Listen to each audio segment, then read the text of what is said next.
네, 계속해서 댓글 사건 전해드리고 있는데요. 이번에는 군 댓글 사건 관련된 소식입니다. 지난 2013년 국군 사이버사령부 심리전단에 댓글 의혹이 일자 국방부가 수사를 착수했었는데요. 하지만 조직적으로 증거인멸을 했습니다. 심리전단에서 컴퓨터 하드디스크를 통째로 지우는 등의 일이 있었는데 그런데 당시에 한 군무원의 컴퓨터는 자료가 삭제되지 않았다라고 합니다. 다른 부대에 교육을 받으러 가 있었기 때문인데 그래서 해당 군무원이 자신의 컴퓨터를 국방부 조사본부에 제출했고 조사본부가 하드디스크를 복사했다고 합니다. 관련해서 청와대에 이러한 보고가 올라갔다라는 증언들이 나왔는데요. 하지만 당시 군에서는 수사 결론을 청와대 등 외부기관은 연관이 없다라고 밝힌 바 있습니다. 이게 SBS 어제 보도인데 사실 포털에서는 묻혔어요. 보니까 굉장히 중요한 보도인데 핵심이 이거죠. 삭제되지 않은 자료가 있었고 그 자료를 조사본부에 제출을 했는데 그 자료 중에는 그 공작 내용이 청와대로 보고된 증거가 있었다는 거죠. 그러니까 청와대에 보고한 증거를 제출을 했음에도 불구하고 군의 수사 결론은 청와대에는 상관이 없다라고 결론을 냈다는 거고 더욱 중요한 것은 이 김모 씨가 사실은 양심선언을 하겠다고 하고 나서 보름 후에 죽었다는 겁니다. 교통사고로. 제가 보기엔 이게 매우 의심스럽습니다만 양심선언을 하겠다고 했고 그런 얘기가 나왔는데 그리고 자료도 제출했고 증거자료도 보름 후에 양심선언을 하겠다고 한 지 보름 후에 교통사고로 죽었다는 거. 오싹한 내용이죠. 다음은요. 이런 종류의 소위 그 정보기관 관련된 사망 사건들도 지난 10년간 다시 한번 다뤄봐야 된다고 봅니다. 저는. 자, 지나치는 우연이 너무 많아요. 다음 뉴스는요. 네, 이명박 정부 블랙리스트 관련해서 계속 말씀드리고 있습니다. 어제는 방송인 김미아 씨가 피해자로 검찰에 출석했는데요. 국정원은 2010년에 김 씨를 포용할 수 없는 강성으로 분류하고 퇴출 1순위로 지목했습니다. 그러면서 광고주를 통해서 출연해서 배제해야 된다는 계획을 세웠는데 실제로 그렇게 됐습니다. 관련 뉴스 계속 나오겠죠. 네. 광고주를 압박해서 퇴출시킨다. 네. 모든 방법을 다 동원했겠죠. 자, 이 사안은 이제 이 피해자들 진술이나 조사가 끝나고 나면 또 다른 내용들이 나오겠죠. 그때 좀 자세히 다루기로 하고요. 다음 뉴스는요. 네, 국정원 민간인 댓글 부대 사건 관련해서 어제 영장 나왔다라는 이야기 드렸는데요. 민병주 전 단장 외에는요. 나머지 2명은 기각됐다라는 소식 전해드립니다. 영장이 기각된 송아묵의 민간인 팀장 같은 경우에는 수백 명의 팀원을 거느린 사람이었습니다. 그리고 2009년부터 4년 동안 국정원에서 10억 원의 돈을 받았는데요. 하지만 오민석 서울중앙지법 영장 전담 부장판사는 공무원의 범죄인 이 사건 범행에서 피의자가 차지하는 지위와 역할, 가담 정도, 또 송 씨를 포함한 전체 범행 가담자에 대한 수사 및 진행 상황을 고려하면 영장을 기각하겠다라고 밝혔습니다. 이 정도 되면 저는 이것은 사법부의 독립적인 판단을 존중하고 또 가능하면 영장을 발부하지 않은 채 수사하는 게 인권 차원에서도 원칙이기도 하고 그런 원론들을 말할 게 아니라 이 정도면 의도가 있는 거 아닌가 싶어요. 이 민간인 팀장인데 이 팀장이 팀원이 수백 명이었고 10억을 썼는데 그리고 또 한 사람은 더 웃겨요. 영장 기각한. 또 한 사람은 국정원 직원인데 이제 이 그 댓글에 쓰라고 준 돈을 가로챘다는 거 아닙니까? 네, 자신이 가로챘다라는 겁니다. 근데 영장이 기각됐습니다. 이 사람도 기각됐는데 기각된 이유가 너무 웃겨요. 네, 피의자가 범행을 인정하고 구속영장 청구 위에 피해 금액을 전액 공탁했기 때문에 영장을 기각한다라고 밝혔는데요. 저는 이게 또 한 번 더 우리 이정열 전 영장 해설 전담 판사를 내일은 연결해야 될 것 같은데 오늘 저희가 준비 못했습니다. 이게 댓글 공작을 밝히겠다는 거잖아요. 근데 중간에 자기가 횡령한 돈을 공탁한 게 이 사건 본질과 무슨 상관이 있나요?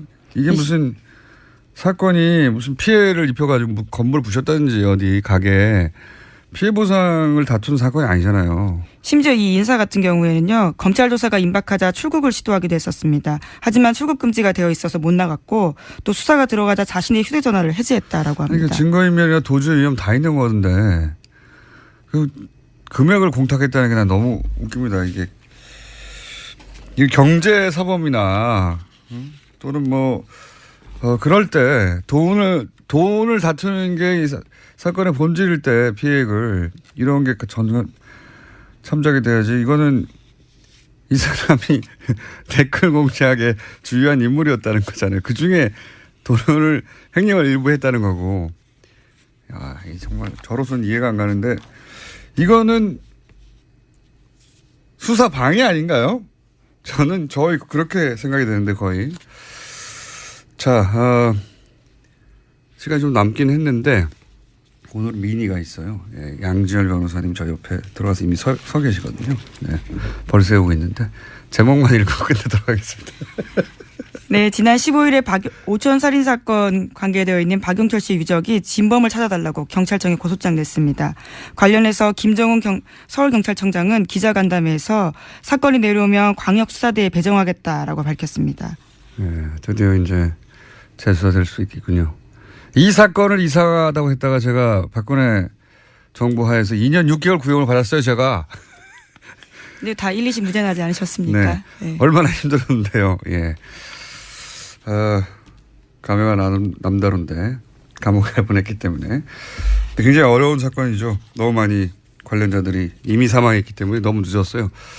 그래서 수사가 시작되면 제가 해설할 게 많습니다. 자, 오늘 여기까지 하겠습니다. 또 가능하면 영장을 발부하지 않은 채 수사하는 게 인권 차원에서도 원칙이기도 하고 그런 원론들을 말할 게 아니라 이 정도면 의도 있는 거 아닌가 싶어요. 이 민간인 팀장인데 이 팀장이 팀원이 수백 명이었고 10억을 썼는데 그리고 또 한 사람은 더 웃겨요. 영장 기각한. 또 한 사람은 국정원 직원인데 이제 그 댓글에 쓰라고 준 돈을 가로챘다는 거 아닙니까? 네, 자신이 가로챘다라는 겁니다. 근데 영장이 기각됐습니다. 이 사람도 기각됐는데 기각된 이유가 너무 웃겨요. 네, 피의자가 범행을 인정하고 구속영장 청구 위에 피해 금액을 전액 공탁했기 때문에 영장을 기각한다라고 밝혔는데요. 저는 이게 또 한 번 더 우리 이정열 전 영장 해설 전담 판사를 내일은 연결해야 될 것 같은데 오늘 저희가 준비 못했습니다. 이게 댓글 공작을 밝히겠다는 거잖아요. 근데 중간에 자기가 횡령한 돈을 공탁한 게 이 사건 본질과 무슨 상관이 있나요? 이게 무슨 사건이 무슨 피해를 입혀가지고 건물을 부셨다든지 어디 가게 피해 보상 출연해서 배제해야 된다는 계획을 세웠는데 실제로 그렇게 됐습니다. 관련 뉴스 계속 나오겠죠. 네. 광고주를 압박해서 퇴출시킨다. 네. 모든 방법을 다 동원했겠죠. 자, 이 호사는 이제 이 피해자들 진술이나 조사가 끝나고 나면 또 다른 내용들이 나오겠죠. 그때 좀 자세히 다루기로 하고요. 다음 뉴스는요. 네, 국정원 민간인 댓글 부재 사건 관련해서 어제 영장 나왔다라는 이야기 드렸는데요. 민병주 전 단장 외에는요. 나머지 2명은 기각됐다라는 소식 전해드립니다. 영장이 기각된 송아묵의 민간인 팀장 같은 경우에는 수백 명의 팀원을 거느린 사람이었습니다. 그리고 2009년부터 4년 동안 국정원에서 10억 원의 돈을 받았는데요.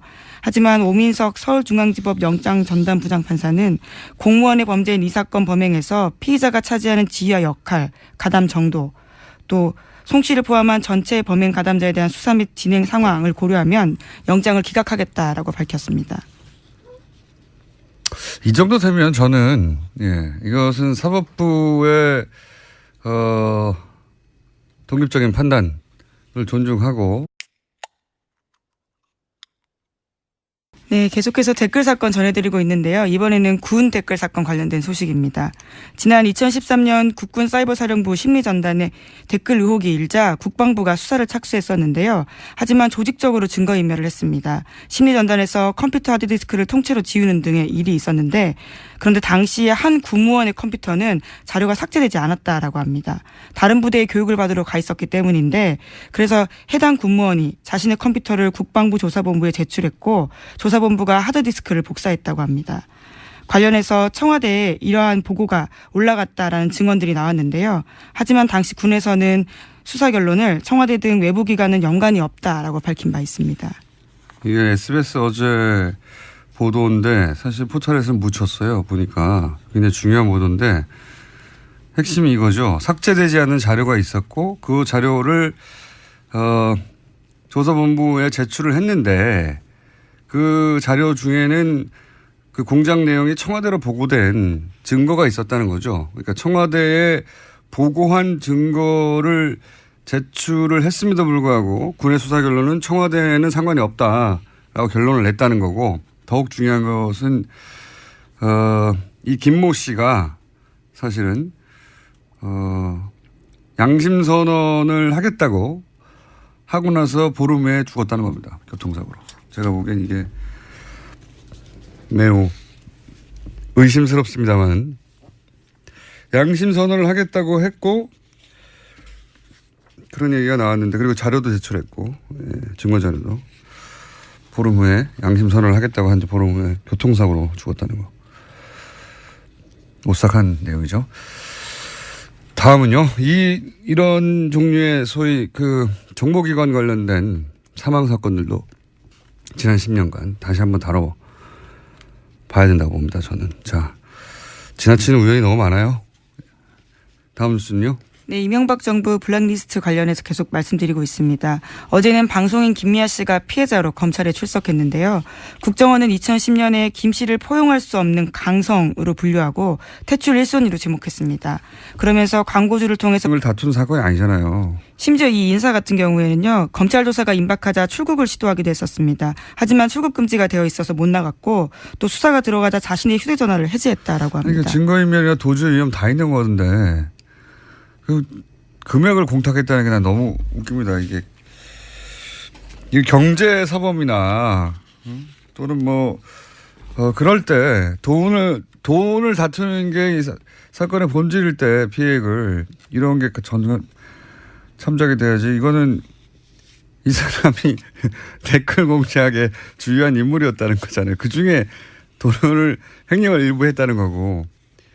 야, 정말 저로서는 이해가 안 가는데 이거는 수사 방해 아닌가요? 저는 그렇게 생각이 되는데 거의. 자, 시간이 좀 남긴 했는데 오늘 미니가 있어요. 예, 양지열 변호사님 저 옆에 들어가서 이미 서 계시거든요. 네, 벌 세우고 있는데 제목만 읽고 끝내도록 하겠습니다. 네, 지난 15일에 오천 살인 사건 관계되어 있는 박용철 씨 유족이 진범을 찾아달라고 경찰청에